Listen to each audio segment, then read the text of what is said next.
वास्तव में कहा कि विश्वास विश्वास ही परमात्मा है और सद्गुरु भी विश्वास ही है कि ये जो जड़ होती है, रिश्ता होता है, विश्वास से जुड़ा होता है। अगर विश्वास है तो परमात्मा हमारे अंग संग है। अगर विश्वास है तो परमात्मा हर कहीं है, हर किसी में है। और विश्वास है तो ये परमात्मा सद्गुरु स्वरूप में हमारे सामने है। और सद्गुरु पे अगर पूर्ण विश्वास है तो ये परमात्मा है। तो वास्तव में कहते जब तक हमें विश्वास नहीं होगा, एक विश्वास की जो लड़ी होती है, लड़ी ये बहुत ही नाजुक होती है,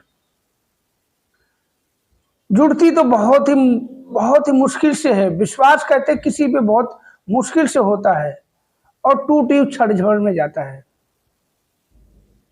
विश्वास जो होता है, चाहे आप वैसे ट्राई मार लो, अपने घर से ले लो, रिश्तेदार से ले लो, जहां आप काम करते हो वहां ले लो, गली मोहल्ले में ले लो, यार दोस्तों में ले लो। विश्वास हम बहुत मतलब मुश्किल से कर पाते हैं और टूटने की बात जब आती है तो ये चुटकियों में टूट जाता है। और जहां विश्वास पक्का होता है वहां हर एक नामुमकिन से भी नामुमकिन कहते हैं, ये इम्पॉसिबल, ये हो ही नहीं सकता, जैसे चांद जमीन पे आ ही नहीं सकता। तो वैसे ही कहते हैं कि वो काम हो जाता है जब विश्वास होता है ना, तो हर असंभव काम संभव हो जाता है, नामुमकिन भी मुमकिन हो जाता है। तो ऐसे ही एक बड़ी ही कहते अपने अंदर बहुत ही समय से एक अपने अंदर जिज्ञासा थी अपने आशुतोष महाराज जी के बारे में कि कोई इनका जिज्ञासु भक्त जो पुरातन हो, कोई ऐसा मिले, उनसे कुछ पूछूं। तो आप अगर हमसे कुछ भूल हो जाए तो माफ़ कर देना। हमने उनसे कुछ बातें करी तो कुछ बातों में ऐसी बात हमें बताई कि वास्तव में अपने आपको बहुत ही मतलब कुछ ऐसा लगा, यार शर्मिंदगी सी महसूस हुई कि एक हम हैं और एक ये है। तो ऐसी बात बताई कि सुनने के बाद तो कहते ना, मैं उनसे बात ही कर रहा था, मैं ढूंढ रहा था। अब तो मिलना जुलना होता रहेगा, फ़ोन नंबर भी ले लिया उनसे और बात करता रहूँगा, कुछ ना कुछ स्टेप बाय स्टेप और आप जी के सामने बताता रहूँगा।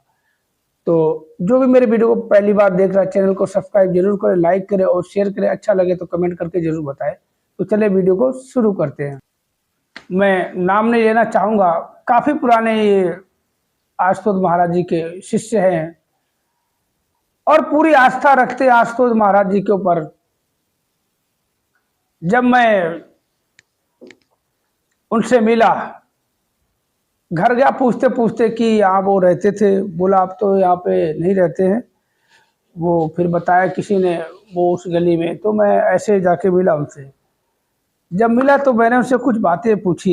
मैंने एक बात बताओ, सबसे पहला जो मैंने उनसे प्रश्न किया वो मैं आपको बताता हूँ। जो हमारी बातें हुई है कि यार एक बात बताओ, आप आशुतोष महाराज जी के भक्त थे, सत्संग उनके जाया करते थे, बहुत गुण गाते थे। बोला गुण गाता था, गुण गाता हूँ, गुण गाता रहूँगा। मैं वहीं पे चुप हो गया।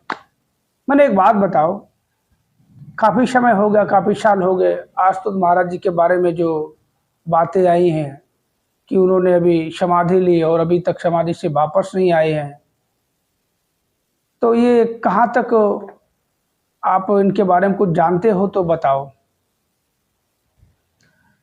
तो हमें उन्होंने ऐसी बात बताई जिससे सुनकर यार मैं तो हक्का बक्का रह गया कि वास्तव में विश्वास ऐसा होना चाहिए।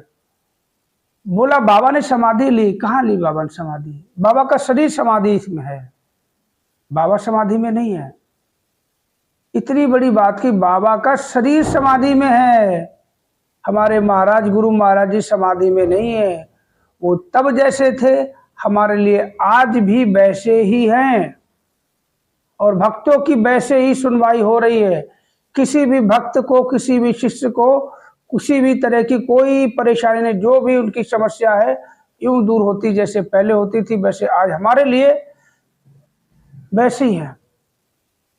उनका शरीर समाधि में है, बाबा हमारे सदगुरु समाधि में नहीं है, वो हमारे साथ थे, हमारे साथ हैं, हमारे बच्चों के साथ है, परिवार के साथ थे हैं और आजीवन रहेंगे। मैं उनके चरणों में जैसा था वैसा आज मैं नतमस्तक हूं। मैं इतनी बड़ी बात कह दी।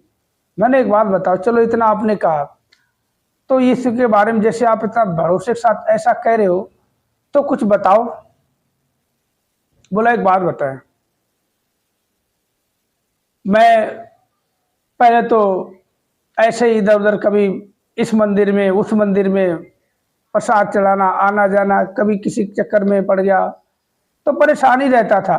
किसी के कहने पे मैंने अभी रोहड़ी में हुआ था बहुत पहले प्रोग्राम, वहां गया था, महाराज जी के दर्शन हुए तो उनके वचन अचन सुने, भजन कीर्तन आते रहे, बहुत अच्छा लगा। एक मन को बहुत अच्छा सुकून मिला, ऐसा लगा कि यार ऐसे रहो, मस्त रहो, दुनिया जाए भाड़ में जाए, अब यही अपना डेरा डालो।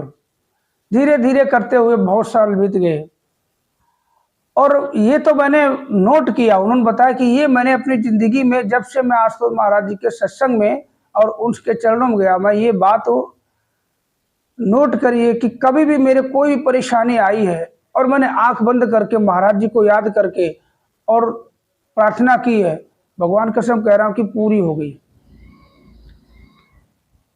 ना जाने ऐसी कितनी समस्या मैं अभी आपको बताना शुरू करूंगा ना तो आप यहीं बैठे रहोगे, 5-6 घंटे बैठे रहोगे। अभी दोपहर को आए हो आप, शाम हो जाएगी, रात भी हो जाएगी, फिर सुबह हो जाएगी, इतनी बातें बताऊंगा। फिलहाल तो मैं आपको मेन बता रहा हूँ, फिर कभी मुलाकात होगी तो बताऊंगा। बोला अभी हालिया की बात है, 8-9 महीने पहले की बात है। मैं आपको एक ऐसी बात बता रहा हूं कि आप भी कहोगे कि अगर हमारे महाराज जी समाधि में होते तो हमारी ये ख्वाहिश कौन पूरी करता, हमारी परेशानी कौन दूर करता। बोला यार मैं छोटा मोटा काम करता हूं, आपको पता है। मैं हाँ ये तो पता, शुरू से वही काम कर रहा है। बोला एकदम काम ठप हो गया था, एकदम काम ठप हो गया था। 2-3 महीने तक बिल्कुल काम नहीं, कभी 20 का, 30 का, 50 का, 100 का काम हो रहा था। अब यार सोचो 100, 20, 50 काम में मतलब काम होगा तो घर परिवार चल जाएगा, मैं कैसे चलेगा यार। बोला इतना हुआ तो मैंने महाराज जी से बोला, महाराज जी आंख बंद करके प्रार्थना की, 2-3 महीने हो गए हैं, अब आप कोई रास्ता निकालो, कोई रास्ता निकालो, काम तो देख रहे हो आप कैसा है, अब आप ही निकालो रास्ता, जो आप बताओगे वही मैं करूंगा। तो महाराज जी ने इतना बढ़िया मेरे को, उनका बिजली का काम है, जो इलेक्ट्रिशियन का काम, छोटी सी दुकान कर रखी, घरों में जाना। बोला कि यार रास्ता तो नहीं, एक जरिया बना दिया, इतना बढ़िया जरिया बना दिया कि पूछो नहीं। रोज की इनकम 2-3 हजार रुपये आराम से हो जाती है। मैं कैसे? बोला बस इतना कहा। 2 दिन बाद एक दोस्त का फोन आया, बोला काम करेगा। तो यार मैंने बोला मैं यार काम की तलाश में हूँ भाई, काम तो ऐसे ही है, बहुत मंदा पड़ा हुआ, बहुत परेशान हूं मैं। बोला चल भाई मैं बताता हूँ, एक बिल्डर है, उससे बोला कोई बिजली वाला हो उसको कांटेक्ट देना है, क्योंकि अपना जो आपको पता फ्लैट वगैरह बिल्डिंग बनते हैं तो उनका अपना पूरा सेटअप होता है। तो उससे हमने संपर्क किया, बोला कि हम कहीं बिल्डिंग बनाते हैं, जो फ्लोर वगैरह बनाते हैं, उसमें पूरा जो बिजली का काम होता है वायरिंग का, उसके लिए। तो बात उनकी बन गई। बोला बात बन गई, इतना खुश हुआ जैसे उस दोस्त ने फ़ोन किया और शाम को मेरे को उससे मिला दिया और बात डन हो गई। बोला ठीक है तुम कल से काम चालू कर दो।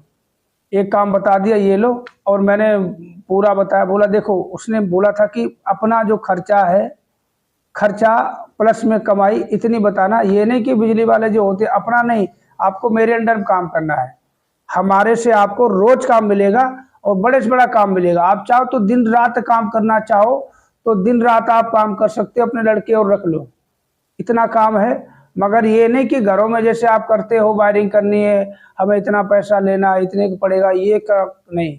ऐसा बनाओ कि आपको रोज का 1000, 1500, 2000 बच जाए। बहुत अच्छी डील हो गई है, करे काम की कोई कमी नहीं। अब बताओ, काम की कोई भी कमी नहीं है। अब महाराज जी कहाँ हैं बताओ? समाधि में हमारे साथ है। हम तो को महाराज जी कहीं नहीं गए, हमारे साथ महाराज जी थे, हमारे साथ हैं, हमारे साथ रहेंगे। तो जब तक कहते सुबह उठते ही महाराज जी का नाम लेता हूँ, उनकी फोटो देखता हूँ, प्रणाम करता हूँ, अब तब हम दिन की शुरुआत करते हैं। कि अब तो बस यही लग रहा कि अब घरों में कहते फ्लोरों में जाता हूँ, तो अभी तो रेंट पे रहता हूँ, और मुझे लगता कि महाराज जी कभी हमें फ्लोर भी दे देंगे, बहुत जल्दी दे देंगे। कहते साल बीतेगी, अब आते रहना, मिलते रहना। तो बहुत अच्छा लगा मुझे, इतना अच्छा लगा कि वास्तव में एक हम है, हमारा विश्वास डगमगा जाता है। एक हम है, थोड़ी सी परेशानी आती है कि 3 महीने से बंदे को 150 का काम हो रहा, पूरा दिन बैठे बैठे बैठे बैठे, हुआ नहीं हुआ, कैसे परिवार चल रहा हो।